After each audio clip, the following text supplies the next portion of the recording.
Dr. Porter, welcome. Thank you so much for being here. I'm so excited to finally chat with you. Hey, it's great to be here. Thanks for having me. Well, we're going to get to go deep on some fascinating topics today. I think for a little bit of background and understanding of the pieces of our conversation, I would love for you to give us context of what BrainTap is and how it was developed. And then I know there's going to be a lot of specific questions that come from that. Right. I've been in this field since actually 1986, but before that, my dad was a Silva Method instructor. And so we used something called the Silva sound, which was an isochronic tone generator. And then in the 80s, when LEDs came out, we started playing around with biocular brain entrainment, which is very similar to binaural brainwave entrainment. And what we do is we use the same technology to use light, sound, and vibration to uh, basically train the brain to go into these altered states. Every cell has a mirror neuron, which means it's always measuring or getting the frequency of what's around it, like your home, your lights outside, whether you're near the ocean, the mountains, all these things. And the body will mimic that frequency because that's what tells the epigenetics or the genetic system of the body how it should respond in those environments. Like if it's a stressful experience, it should flee. If it's a peaceful, loving experience, it will relax and move into that parasympathetic state. So BrainTap uses the technology to get people out of their fight or flight mode and into their rest, relax, digest, recovery mode to help them to have better brain function, to think, sleep, and perform better. I love that you mentioned the Silva method because I recently read the Silva Mind Control book and was fascinated by the concept. And I didn't even realize that that integrated with the work that you're doing. But I love that you also brought up that downshift from sympathetic to parasympathetic nervous system. I know this is a big issue for a lot of moms, and most of the people listening are moms. And I know for me, this was actually a really big key because I had done all the physical health stuff for years and I had the spreadsheets of supplements and the perfect diet, quote unquote. And it wasn't until I addressed the emotional side and the nervous system health that things really shifted for me. And so I love this topic. I think it's especially important, like I said, for moms, probably also for kids. But I would love to go deeper and learn from you because this is such a specific area of expertise, a little bit more about brain entrainment and how we can use that to our advantage. Yeah. Well, putting in the context of mothers, we did a PTSD study with moms of autistic children. And, mothers that alone don't have time to meditate or they don't feel like they do. So what we did is we showed them how to do a 10-minute brain break during the day and actually to do it where the child actually sees them doing it. And so what we found was we downregulated their nervous system. They were able to sleep better. They were able to get the recovery they needed because when you're a mother, you're always on guard, right? You're always making sure the children are all right, what's going on, what's happening. You never get a time to rest. But what we told them was when you put your child down to rest, at least the first 10 minutes, hopefully they're going to relax. You put on the headset, do your thing. And what we found was not only when we tested them for post-traumatic stress disorder, they all had it according to the testing. But what happened was we were able to help them to recover faster because if you don't ever disengage that fight or flight, that always worrying what's going on, what's happening next, and what we call hypervigilance. We actually call that special forces brain, and a lot of mothers have that. You'll see they always make fun on television, of course, of that mother that's always, kind of got all their kids on the radar and doing their things, but really there's a reason that dad can fall asleep in the bed and the child three doors down could be crying, mom wakes up, dad keeps sleeping through it because there's something hardwired in there about that. There's some quantum entanglement between the mother and the child.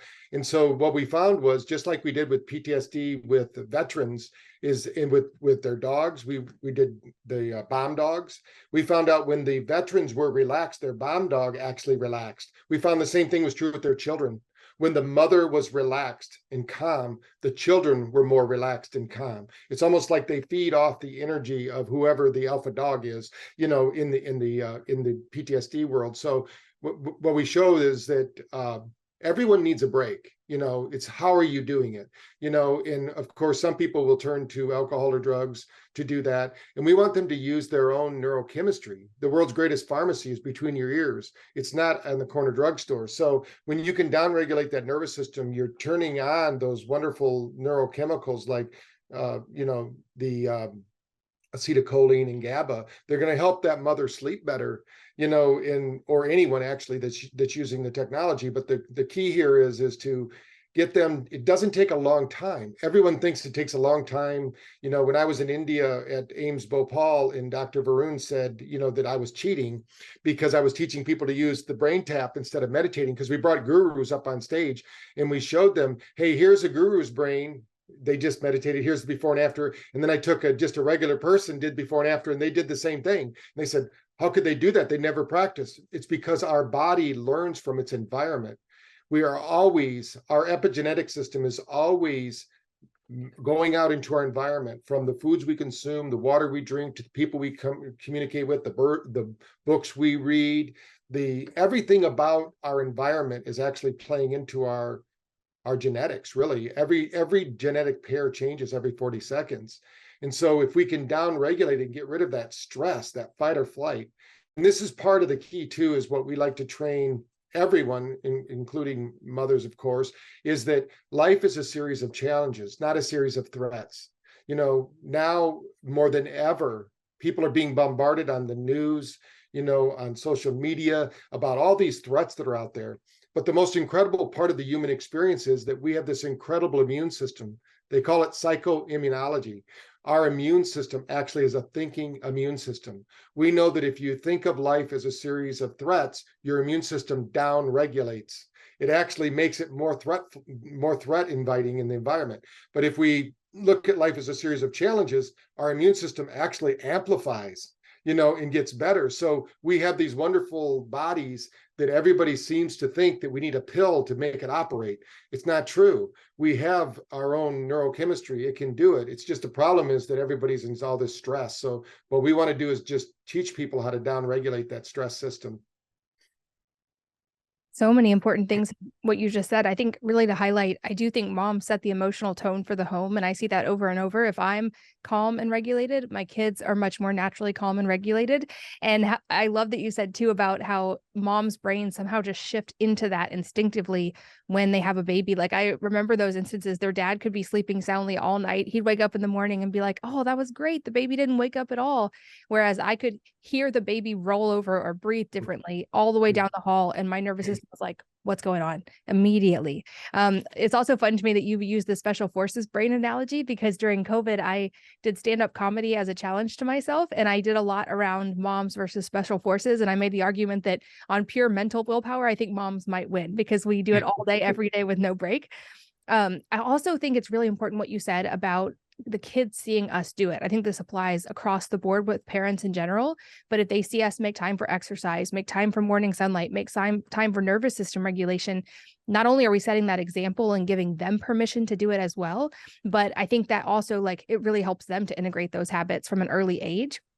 I'd love to understand on a little bit of a scientific level, when we're in sympathetic fight or flight versus parasympathetic rest and digest, what parts of our brain are lighting up differently, or what's going on in the brain? Are there different brain waves that happen during those different states? Yeah, there's different brain waves, but think of the brain not as just located between your ears. This is the mistake most people make. Every cell of your body is thinking, operating, and responding to its environment. So when you're in a fight or flight state, every cell goes into what's called cell danger response. So think of it like the mitochondria, the power plant of the cell. It's like having a fire out back, but then you put a bunch of burning leaves over it when you're in fight or flight. It's like everything down regulates. The energy system down regulates. That's why if you've ever had a stressful event, after it's all over, you just are so tired because it's so draining on you. If you're so happy and excited and things are going good, you have a hard time sleeping that way because you're just so excited, because you actually bring energy in. So the biggest difference between the brain waves that we find is that most people that we've scanned, and we've scanned about 30,000 brains over the last 10 years. It's probably should up that number because we've been doing it a lot here recently. But what we found is that most people's brain is operating in delta. Now, there's a lot of misunderstanding about delta out there. It's actually people out there saying they can program in delta. Delta is unconsciousness. There's nothing, you're not there.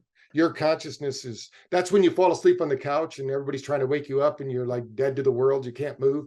You're in that deep state of delta, but we need that deep state to detoxify our brain, but we don't want it when we're awake, because if you have a lot of inflammation and you're super tired, your brain is going to try to downregulate while you're awake. So what people do is they'll do coffee, tea, and chocolate or foods to keep their body going biologically when we need to use our electrical system. So we want to get rid of that. And we also know that when somebody's in high delta, they have a great deal of inflammation in their body. Now, what we want to do when you're in the thriving state, what we call it is, your brain is actually 45% beta and 30% alpha. Those are the primary brain waves. And if you can think, beta is your reactionary brain. So we need that when we're awake, especially a mother. You know, you need that because you're going to be interacting, reacting. You know, you don't want to be just so passive that, you know, like a California surfer, you just let them do whatever they want. You know, you're going to be handling situations. Now we need that 30% alpha because that's your intuitive mind. That's where you get all the answers. And our brain works best when it's a problem solution scenario. And so when we do this now, what we found is that most adults, not just mothers, but most adults in general, I would say 95% of all adults are either missing or have very little theta brainwave activity. Think of theta as your inventive mind. You know, about 3 to 5% of what's going to happen to everyone listening to this call today, you're going to have something new happen. 95 to 97% of what's going to happen today, you already know about. You've done it millions of times. You go unconscious. You just do it. You know, you don't even remember maybe folding the laundry, doing the dishes, driving kids to school, going to work, whatever you're doing every day. Those things kind of get lost in the shuffle. But there's going to be 3 to 5% that is new and unique. That's what's going to throw you off your game. That's why when Mike Tyson said everyone has a plan until they get hit, everyone's going to get hit every day. Something's going to happen that's going to throw you off your game. Now, the quicker you can reset your autonomic nervous system, the better your brain will function. Because the more stress you're under, and this has to do with diet too, because you cannot think of bad diet. So if you can't just use BrainTap or any other mental process, unless you're some super guru or something. I've never met anybody like that, and I've been all over the world. If you eat garbage, your brain's going to produce garbage, you know, and you have to get up and move and breathe. So when you're talking about with the mothers and doing things, if they can make these activities like, hey, we're going to go out and see the sun today, you know, before the UV rays, of course, before 10 o'clock in the morning, and we're going to go get sunlight in their eyes. Wow, what was that like? And make it like a field trip and make it something they do, because children follow their parents. You know, we all know, you know, when you have somebody over and a friend's child, they might start imitating their mom and dad, you know, and they might imitate things they don't want to share, you know, so they're always watching, they're always observing. We are always watching. Our cells, our body, our brain is absorbing and basically recording everything. So if we can make it movement part of our day, that's going to help our brain function better. And then, of course, do some kind of brain fitness. Now, a lot of people only have time right before they go to bed. But if you're one of those mothers out there, because 2/3 of the world isn't sleeping right now, and that was before COVID, so I don't know what it is now. I'd love to see somebody do a study, a worldwide study, to see what it is now. But most people think that they can just do 10 minutes before sleep for good nighttime activity, but it starts first thing in the morning. You know, we need to get the body moving and get the body breathing, and hopefully without caffeine. You know, you can do caffeine, but I always recommend doing caffeine a couple hours after awakening. So you don't, when you do caffeine, you're actually training the brain not to produce norepinephrine, dopamine, and cortisol, which is what we need. And then that's why it downregulates and starts operating in delta. So we need to do something exciting in the morning. Maybe we get the kids up and you do some kind of exercise together, because there's nothing better for brain fitness than to get the brain working. And if you've got children going to school, if you can get their brain operating at a higher level before they get out of bed. Now, at first, that's going to be difficult, because nobody really wants to do that, right? But it's just like anything else. Once you do it over time, and if you do it as a family, it's going to become a habit, a pattern that's going to be instilled in them. I know that I was brought up Catholic, so there's a saying that the monks had. They said, "Give me a child till they're 7, I'll give you a Catholic for life." And what they meant by that was because the habits and patterns that are instilled in that person. So when you're thinking of your children, whatever you do before the age of 7, even though you think they're not listening, they're not watching, they're just little kids, they are learning lifetime skills. So, if you're stretching, doing yoga, going for walks, and you're taking them with you, they will start to believe that is a part of the reality that they should have when they grow up. So no good deed goes unseen. So we just need to continue to do those things. You're so right about that. I've seen that play out with my kids. I have 6 of them, ages 7 to 17, and the little ones will do it with me. Like, we sit on the porch and drink tea in the morning, and they get their sunlight that way. And my older ones have started integrating this as their own habit now. My one daughter likes to wake up before the sun, and she'll walk to this dock near our house to watch the sunrise now. And so she's getting movement and light, and it's become her habit, not just mine. I love some of these tips that you mentioned and want to highlight them, because I think often the simple things can be so profound, but they get overlooked because they are simple. But morning sunlight, there's so much data now, and I know you have some as well, of how that helps our circadian rhythm so much. And so I've set simple guidelines for myself, like sunlight before screens, hydration and protein before caffeine. To your point with, I think, is it waiting about 90 minutes for the adenosine thing to work out? Yeah.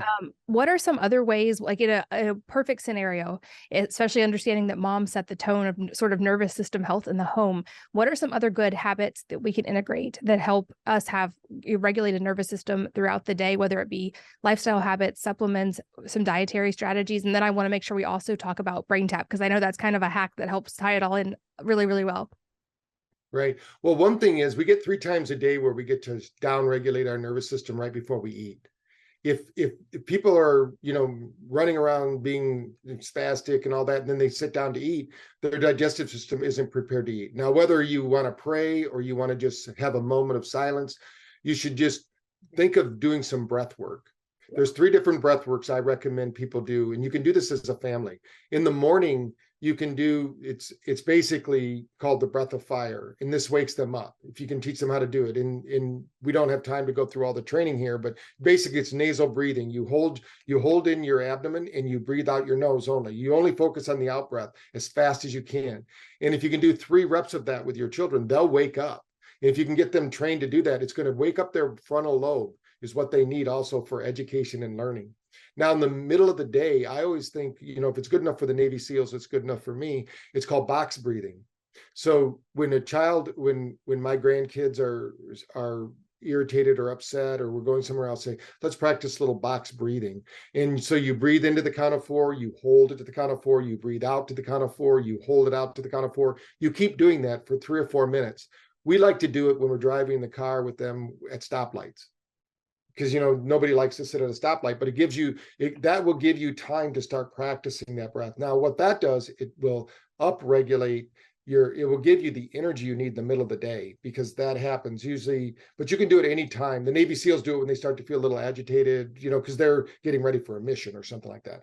Now, at night, what I always recommend teaching children, and I teach adults this as well, it's a 4-8 breath. Breathe into the mental count of 4, breathe out to the count of 8. And then have your child think of the things they're grateful for while they're doing it. What are you grateful for today? Get them in the habit of thinking of those things, because whatever you think about last before you go to sleep, you're going to dream about. And you have a 100 billion neural bit processor called the human brain, and it's going to work out those solutions for you. If you go to bed with fear or anxiety or resentment or anger, any negative emotion, it amplifies those, and they don't sleep as well. So those are 3 things. Now, eating wise, I would recommend getting rid of all sugary cereal. Sugar is the #1 death kill for the brain. Everything has it in it, right? So we have to teach kids how to eat more fresh fruit. We always recommend darker colored fruit because it's better for the brain, those kind of things. But really, you can't overeat fruit if you're not eating anything else. But look at the table as fat, fiber, and protein. That's what you need. No, I've never met a child or an adult that had a carbohydrate deficiency. So, you don't have to worry about that. And this is going to take some time. When I was growing up, my family, there were 9 of us. We got into this because my mother went to an iridologist who taught us how to eat. And my brother was a spaz. I write about it in my book, Awaken the Genius. And they wouldn't start class until he ran laps around the classroom. But as soon as we stopped having sugary cereal for breakfast and we started eating like whole grains and things that were slower to the brain foods, then we all became honor roll students. I mean, everybody thought, wow, the Porters are all super smart. But a couple years earlier than that, we were all, oh no, the Porters are in my class. I don't want them. And, they're spazzes, we can't even operate, go to church and it'd be like a chaos, a circus, instead of, but then once we got our food under control, and then I believe that families that meditate together stay together. So they do this at schools. You can do it with BrainTap. You can put on the app, do it together. Do a little brain prep at schools that use it. They call it brain prep. They get the brain ready for learning, or you can do it after they get done with their learning, because when you're learning something, you really are stressing the brain. So if we can relax the brain, now we can categorize, organize, and then stimulate those memories so that when we need that information for a test later, it's easily available. So that's some of the tips. But I think basically kids don't need as much food as parents today think. I mean, I know parents that bring like they're going to an away game for 4 hours, and you'd think they're packing for expedition across the country or something, and the kids are just constantly eating.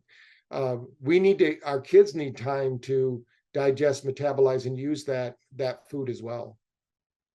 That's such a great point. And I love that you said the focus on healthy fats, protein, and fiber.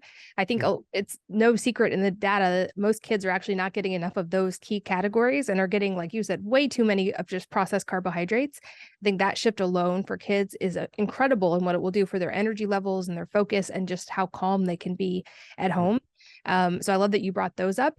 And I also know, having been through it myself, that when the nervous system is dysregulated, it can be very difficult to consciously try to shift that from within yourself when you are in a state of nervous system dysregulation, which is why I love tools like the BrainTap. And I would love for you to explain a little deeper the science of how that works to help your nervous system sort of shift externally to be able to get into that calmer spot. Right. So every cell of our body has that mirror neuron that I talked about earlier. So it's always observing, registering what's happening around us. So what we're going to do is we're going to use our senses, the sense of sight and sound and vibration. Every cell is also measuring we look like we're still or we're solid, but we're not. We're teeming with energy. And so what happens, I'll use the example of music.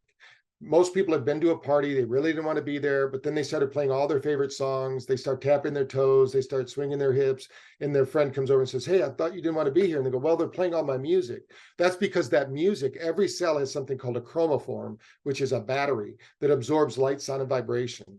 So when we have enough energy, our brain regulates. If we don't have enough energy, it dysregulates. So with light, we're going to use very specific frequencies of light to mirror. As an example, if we were to go sit by the ocean, it would be 10 hertz frequency. So we're going to mirror that. That's alpha. Now, it's not just one frequency. Our algorithm has solfeggio frequencies, Noget frequencies, earth frequencies.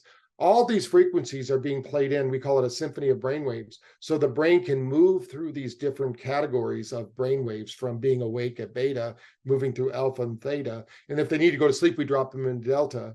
And we even have sessions for gamma for those that want to experience. That's usually, we use that for dementia and Alzheimer's and things like that, because it's the bass drum for the brain. But the reality is that most people never exercise their brain anymore because they're sitting in front of screens all day long and they're not doing much thinking. They're not getting out in nature. When you're out in nature, nature does this for us all the time. So we're in the mountaintop, that's 7.8 hertz frequency, our brain will regulate to theta. When we're near the ocean, it's 10 hertz frequency, regulates to alpha. We're used to moving and basically doing that. So what the light, sound, and vibration does, it trains the brain to do that. Now with children, we have over 47 sessions for children specifically. They're mostly stories. So it's like listening to a book on tape, if you will, for a child. But then while they're doing that, we're training their brain for alpha, because alpha has to do with cognition and memory, focus, and those kind of things they need for school. And that's why we focus on that. And we find that a lot of children are dysregulated in the alpha band instead of the theta band. If they have high theta, they will become disassociative kids. If they have high beta, they become hyperactive kids. So we need to balance those out so that they're able to, when it's time to be active, like in sports, they can jump up and be in that category. Or if it's time to rest and relax, they can fall asleep and get the night's sleep that they need. That is so fascinating and so helpful that there are things that can help, like you just explained, us to shift that when it, like I said, it's so hard to shift it when you're in it. I know I had that experience so much.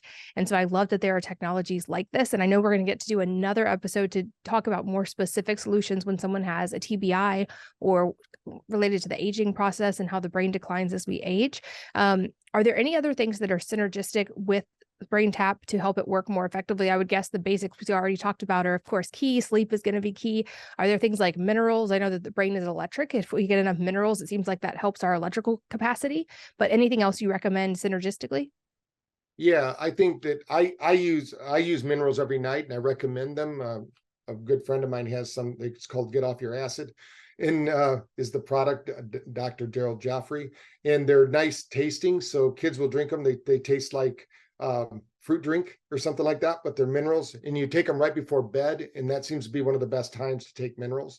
And then while you're sleeping, the body will use those minerals to rebuild the body. If you don't have minerals, then you're going to be in trouble, and a lot of people have depleted minerals because when you're eating sugar, your body will pull those minerals from the bones to digest and metabolize that sugar. So if we can help it by not eating so much of that.